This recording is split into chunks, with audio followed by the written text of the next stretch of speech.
صبح طیبہ میں ہوئی بٹتا ہے بارہ نور کا، صدقہ لینے نور کا،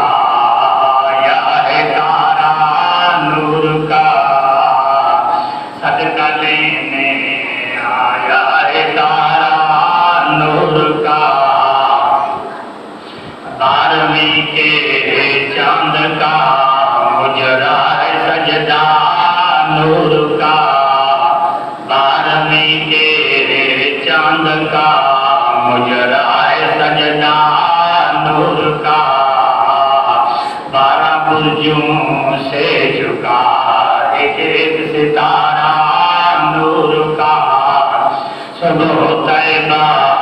میں ہوئی بٹتا ہے بارہ نور کا، صدقہ لینے نور کا، یا ہے تارا نور کا، باغ طیبہ میں سہانا پھول پھولا نور کا، باغ طیبہ میں سہانا پھول پھولا نور کا، مستبو ہے بلبلیں پڑھتی ہے کلمہ نور کا، مستبو ہے بلبلیں پڑھتی ہے کلمہ نور کا، نور کی سرکار ہے آیا ہے تارا نور کا، صدقہ لینے نور کا، یا ہے تارا نور کا، میں گدا تم بادشاہ، میں گدا تم بادشاہ، پر دے دیا نور کا، نور دن دونا تیرا دے جال صدقہ نور کا، صبح طیبہ میں ہوئی بٹتا ہے بارہ نور کا، صدقہ لینے نور کا، آیا ہے تارا نور کا، کاف گئے سوہارن یا بروا کے کافایا عین سعاد، کافایا عین سعاد کا ہے چہرہ نور کا، صدقہ لینے نور کا، یا ہے تارا نور کا، اے رضا یہ احمد نوری کا فیض نور ہے، اے رضا یہ احمد نوری کا فیض نور ہے، ہو گئی تیری نزل برکت قصیدہ نور کا، صبح طیبہ میں ہوئی بٹتا ہے بارہ نور کا، صدقہ لینے نور کا، یا ہے تارا نور کا،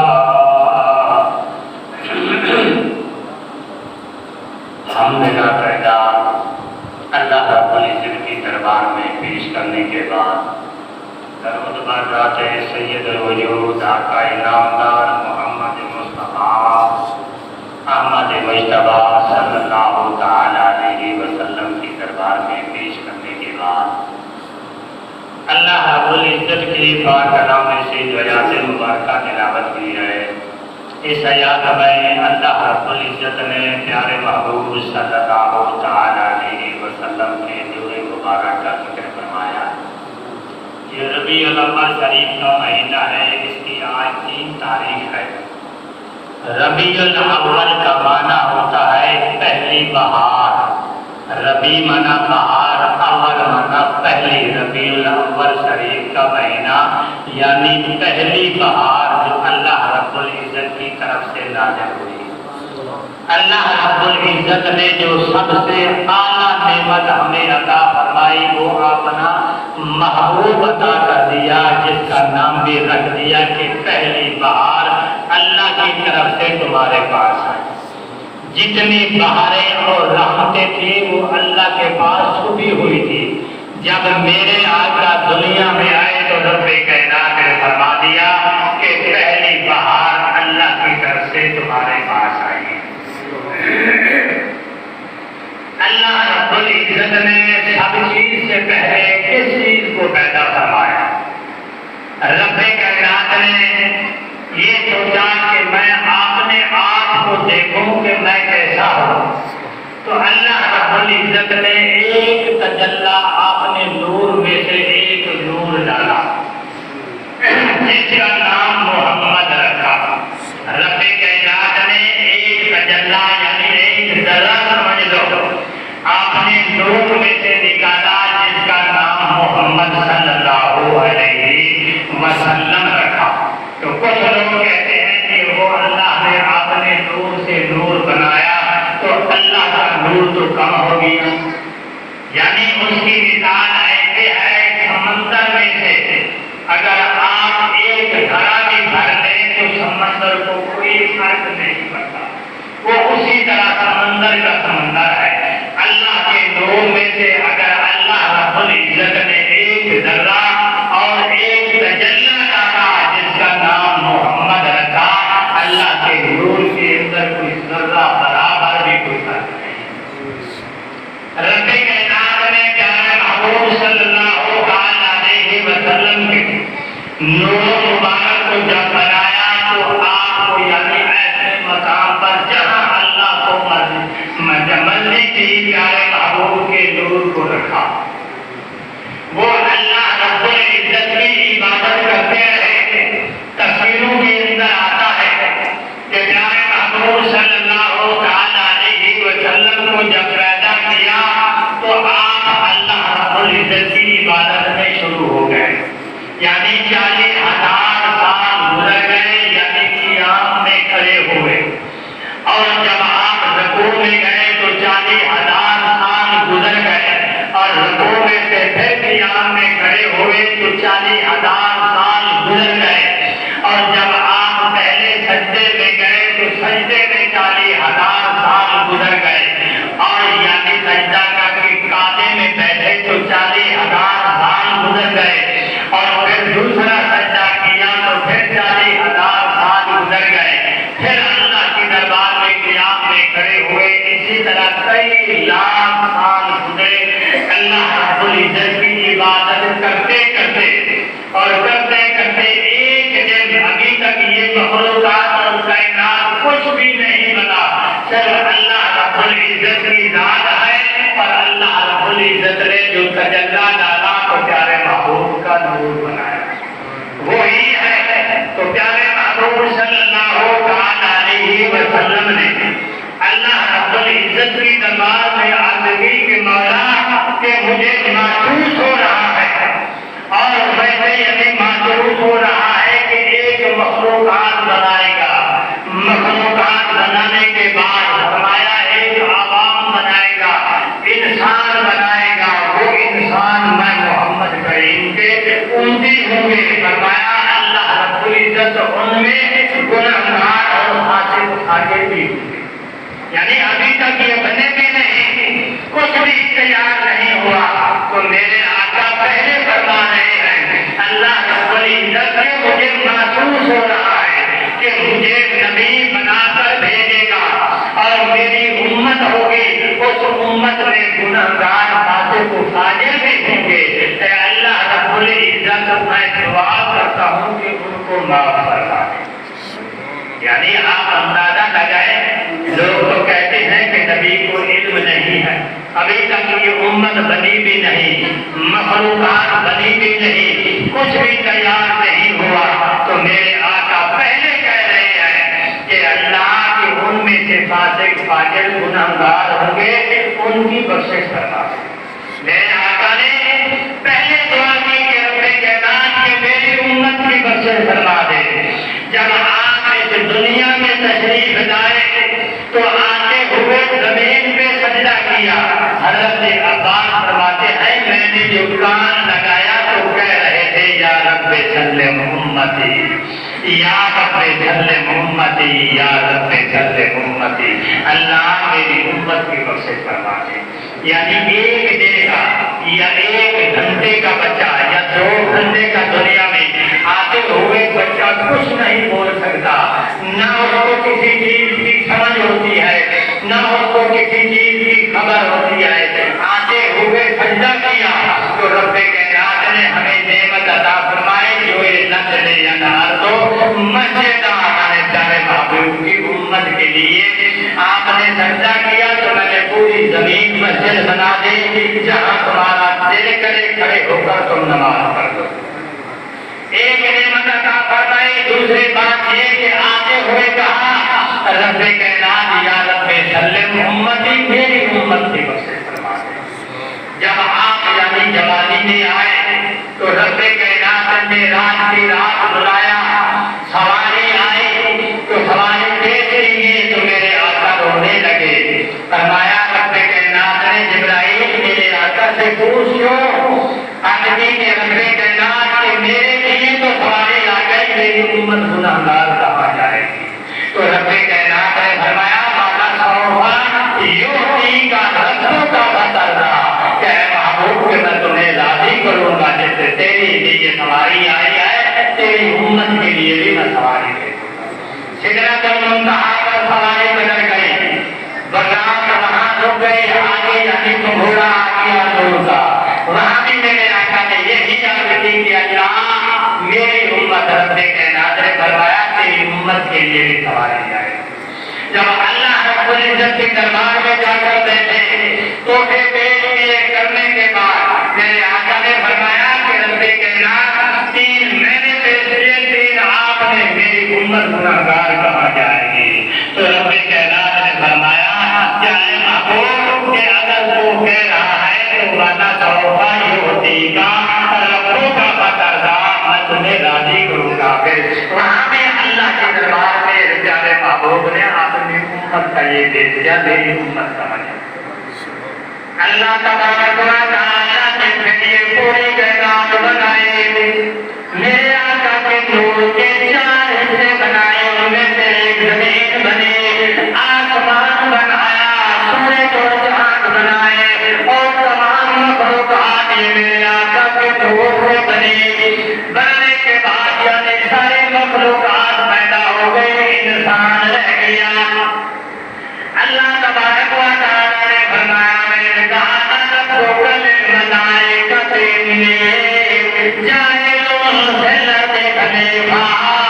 کہ اے فرشتے مجھے بتاؤ کہ ایک مخلوق میں انسان پیدا کروں گا، میں اللہ کی حمد و ثنا کرے گی، میں اللہ رب العزت کی تعریف بیان کرے گی، میں اللہ کا ذکر کرے گی۔ کبھی تک یہ پیدا نہیں ہوئی تو فرشتے کہہ رہے ہیں اللہ تبارک و تعالیٰ ایسی مخلوق پیدا کرے گا جو جہان کے اندر کھوجے کیا کرے گے، فاسق و فاجر ہوں گے، گناہ کریں گے، ظلم کریں گے، ایسے کام کریں گے۔ رب کائنات نے فرمایا انی اعلم ما لا تعلمون کہ جو کچھ میں جانتا ہوں تمہیں خبر نہیں ہے۔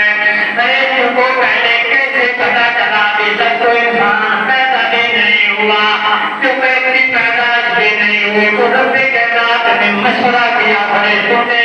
تم مجھے بتلاؤ پیدا کرو کہ نہ کرو؟ ہم نے پہلے کہہ دیا کہ ظالم ہوں گے، فاسق و فاجر ہوں گے، گناہگار ہوں گے، ان کو کیسے خبر چلے؟ تو میرے آقا کے نور میں سے وہ پیدا ہوئے تو میرے آقا نے پہلے فرما دیا جب یہ مخلوق کو پیدا کرنے کا ارادہ کیا اللہ رب العزت نے بھیجا کہ جبرائیل کی جا زمین میں سے کعبے کی جگہ سے ایک مٹی لے آ جس میں مخلوق بناؤں گا۔ جب آیا جبرائیل علیہ السلام مٹی لینے کے لیے تو مٹی ہونے لگی، زاروں قطار کیا جبرائیل کہ تو مجھے لے جائے گا اور جہنم کے اندر ڈالے گا، تمہیں اس کا واسطہ ہے، خدا کا واسطہ ہے، مجھے نہ لے جا۔ جبرائیل واپس چلا گیا، عربی کے اللہ تبارک و تعالیٰ کہ وہ مٹی رونے لگی، مجھے باتیں بھیج دیے، میں واپس آ گیا۔ اس کا جواب میکائیل السلام کو بھیجا کہ جا تو زمین سے مٹی لے آ کہ میں مخلوق پیدا کروں۔ وہی زمین پھر وہ یاد کرنے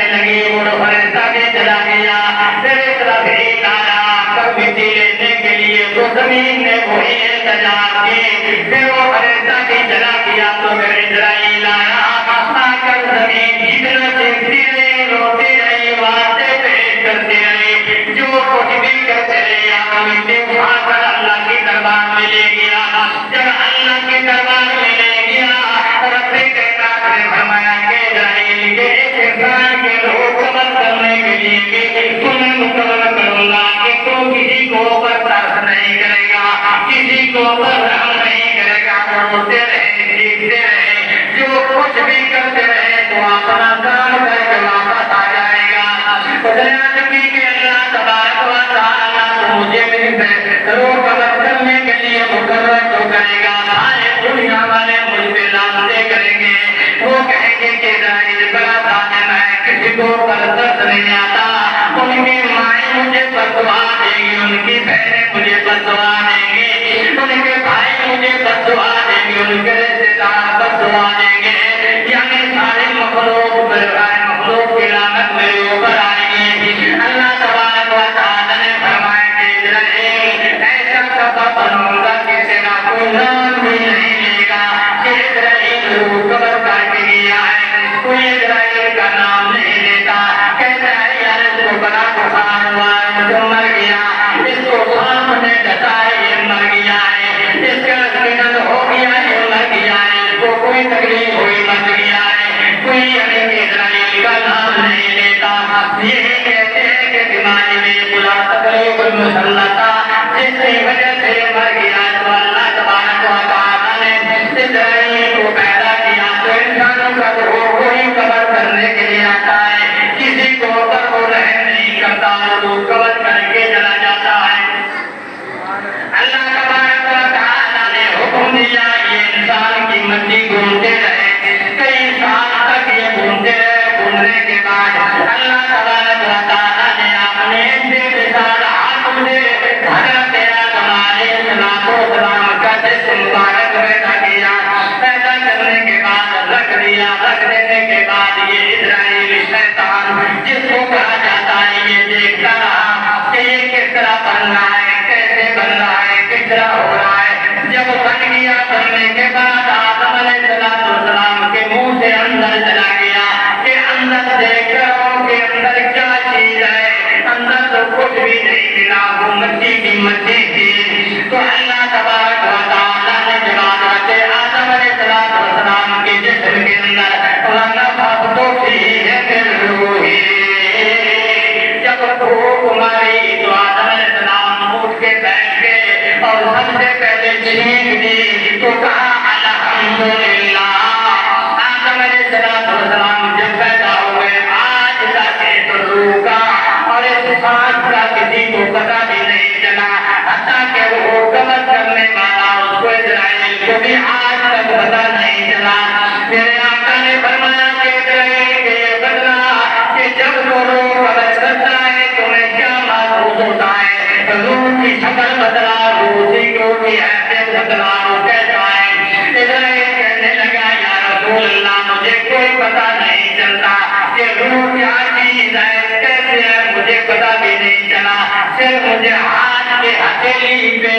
یعنی ایک وزن محسوس ہوتا ہے اور کوئی خبر نہیں چلی پوری دنیا کے انگریز یا مسلمانوں نے ریسرچ کیا کہ یہ دیکھے کہ روح کیا چیز ہے اس کو دیکھا جائے انسان کو میدان کے اندر بن گیا ہر طرح سے بند کر دیا ذرے جتنا سراغ بھی نہیں نکلا کہ جب اس کا سانس نکلے گا تو ہم دیکھیں گے وہ روح سانس کیا چیز ہے جب اس کا روح نکلا سانس نکلا تو شیشے کو ہلکی سی تھوڑی سی چہرہ کے وہ روح نکل کے چلے گئے آج تک کسی کو روح کا پتہ نہیں چلا جس کا نام رب کائنات نے فرمایا وَنَفَخْتُ فِيهِ مِن رُوحِي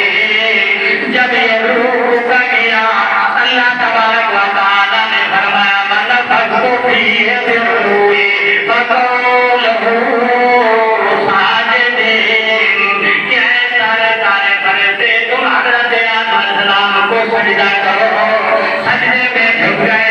سب سے پہلے جبرائیل سجدہ کیا رب کائنات نے اس کے پٹھانے پہ قرآن رکھ دیا اس کے بعد حضرت میکائیل السلام نے سجدہ کیا اس کے پٹھانے پہ توراۃ رکھ دی اس کے بعد حضرت اسرافیل علیہ السلام نے سجدہ کیا، اس کی پیشانی پہ انجیل لکھ دی۔ اسی طرح جو سجدہ پہلے کرتا کیا اللہ تبارک و تعالیٰ اس کی پیشانی پہ وہ کتاب لکھتے گئے، ان کو انعام ملتے گئے۔ تو جب شیطان کی باری آئی تو رب کائنات نے فرمایا ابا واستکبر وکان من الکافرین، کہ اے ابلیس میں نے جب تمہیں حکم کیا تم نے سجدہ کیوں نہیں کیا؟ اس نے کہا تعالیٰ جو تمہیں بشرن خلقتنی من نار وخلقتنی من طین، کیا میں بشر کو سجدہ کروں؟ تو نے مجھے آگ سے پیدا کیا ہے اور مٹی سے پیدا کیا ہے، میں اسے اعلیٰ ہوں، میں اس کو کبھی سجدہ نہیں کروں گا۔ رب کائنات نے فرمایا فخرج علیک اللعنۃ الی یوم الدین، کہ میرے دربار سے نکل جا، قیامت تک تیرے اوپر لعنت برستی رہے گی۔ اس نے اللہ کا ایک حکم نہیں مانا تو رب کائنات نے اس کو قیامت تک لعنتی بنا دیا، اور لعنت ہر آدمی اس کے اوپر لعنت کرتا ہے، فرشتے اس پہ لعنت کرتے ہیں۔ ایک سجدہ نہیں کیا تو وہ لعنتی بن گیا۔ ہم تو دنیا میں پتہ نہیں کتنے سجدے ٹھکراتے ہیں، پھر بھی کہتے ہیں کہ اللہ کی رحمت ہمارے اوپر ہو۔ اللہ کی رحمت ہمارے اوپر کیسے ہے کہ جب تک اس مالک کو ہم سجدہ نہیں کریں گے تو اس وقت تک اللہ کی رحمت بھی ہمارے اوپر کبھی نہیں آئے گی۔ اگر اللہ کی رحمت کے جب ہمارے پاس آ جائے تم اللہ کے دربار میں اپنے سر کو جھکاؤ اور سجدہ کرو اور مالک کی ہمارے اوپر رحمت آ جائے۔ بھی ہو گیا ایک حدیث پاک سن لیں، حضرت انس رضی اللہ تعالیٰ عنہ سے روایت ہے، بہقی شریف کے اندر حدیث ہے، میرے آقا نے فرمایا کہ جب میری امت کے اندر 5 چیزیں آ جائیں گی وہ میری امت اپنے عذاب کا انتظار کرے۔ عذاب کیا ہوگا؟ یا اللہ رب العزت ان کے اوپر پتھر برسائے گا، یا ان کے اوپر برف کے گھوڑے برسائے گا، یا اللہ رب العزت آندھی جلائے گا کہ وہ انسان تباہ ہو جائیں گے۔ ابھی اللہ تبارک و تعالیٰ چھوٹے چھوٹے عذاب ہمیں دے کر بتا رہا ہے کہ اے مسلمانوں کو تم سدھر جاؤ، اے مسلمانوں تم گناہوں سے بچ جاؤ، ورنہ میں اللہ کا جب تمہارے اوپر عذاب آ گیا تو تم بچو گے نہیں۔ وہ 5 چیزیں کون سی ہے؟ میرے آقا نے فرمایا کہ پہلی چیز یہ ہے کہ جب مسلمان ایک مسلمان کو اوپر لعنت کرنا شروع کر دے گا،